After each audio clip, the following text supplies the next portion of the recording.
I was asked by Ellie the other day to come and share a few words, and as I pulled up here, me and Ellie had a brief discussion about how we have similar stories within our own nations, and this is a real honor for me because to me, Ellie is an elder, and as an elder, I've worked alongside an elder for 20 years, and that elder is in the process of also building a new house for us, for a health center for our people. So I know how special this is for all of us. It's just something good for me to see. And what that elder shared with me over the last 25 years, he told me a long time ago, he says, we call each other grandchildren. When there's an elder, they'll call us grandchildren, even if there's no relation. He says, you know, grandchild, he says, we're not strangers in our own land anymore. And he says, I want you to understand what that means. He says, being a stranger in your own land is trying to fight for who you are. And in our teachings, we talk about what Ellie has mentioned, that we have to take care of the next 7 generations that are coming behind us.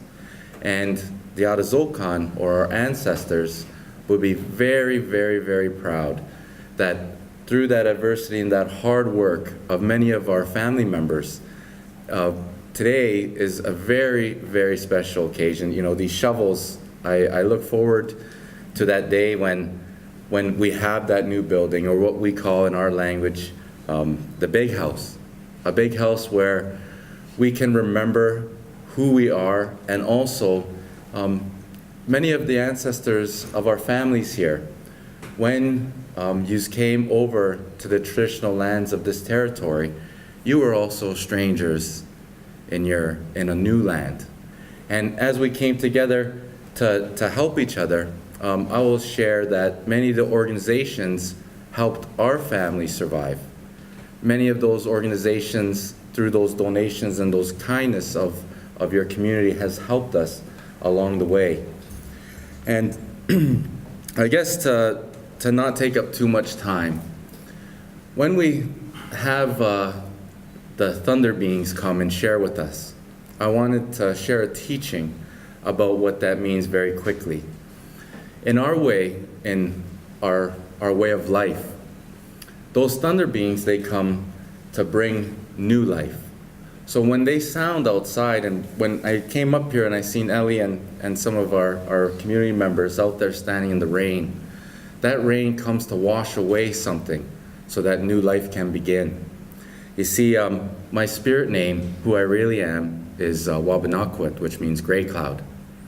And it's kind of funny, I wanted to share with you about that, what that means. So when I was finding out who I was, finding out about my history and what's happened to my people, my community, it really played a part on my heart.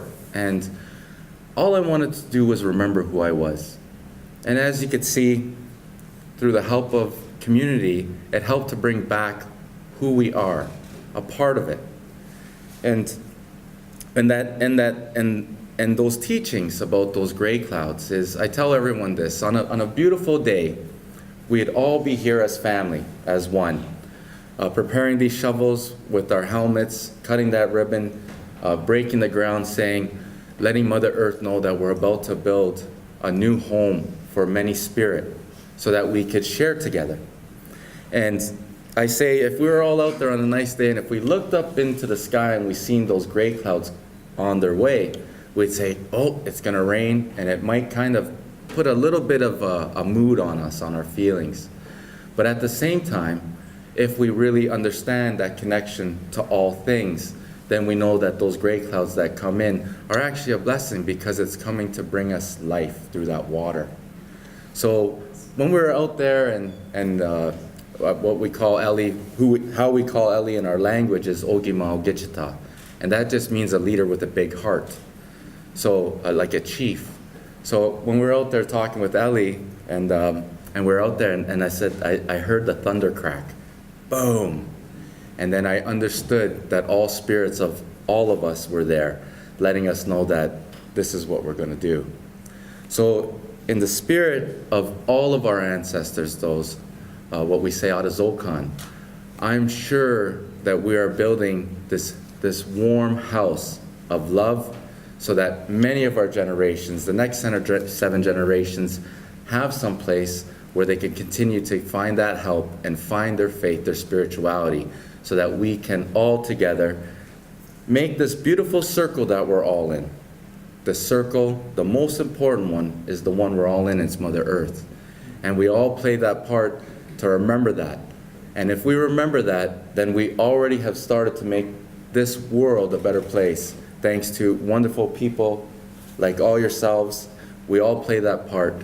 So, Ogima Gichita, we say miigwech from here, from our heart, and thank you, everyone. I'm so proud. This is a very, very happy moment because my elder we're looking forward to that day when we could put those shovels in the ground, which is coming very, very soon, of course, through the help with the city, the province, and of course through this house is being built by the people. It's so amazing. It's so amazing that we're gonna have a place where many of us can join together and just share with who we are, sharing that spirit of all spirit. And in our language, we say, Kinago mashkena.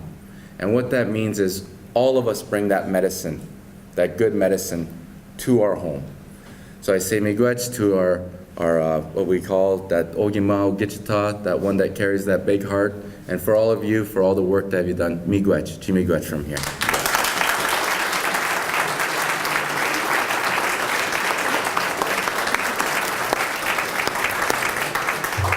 Thank you, James, for your heartfelt words. When James and I were speaking over the weekend, he was telling me how Nami Res and Ve'ahafta work together on a number of beautiful projects downtown. So there's already a great connection between the Jewish community and the First Nations. And I just want to correct calling me an elder. It's actually a young elder.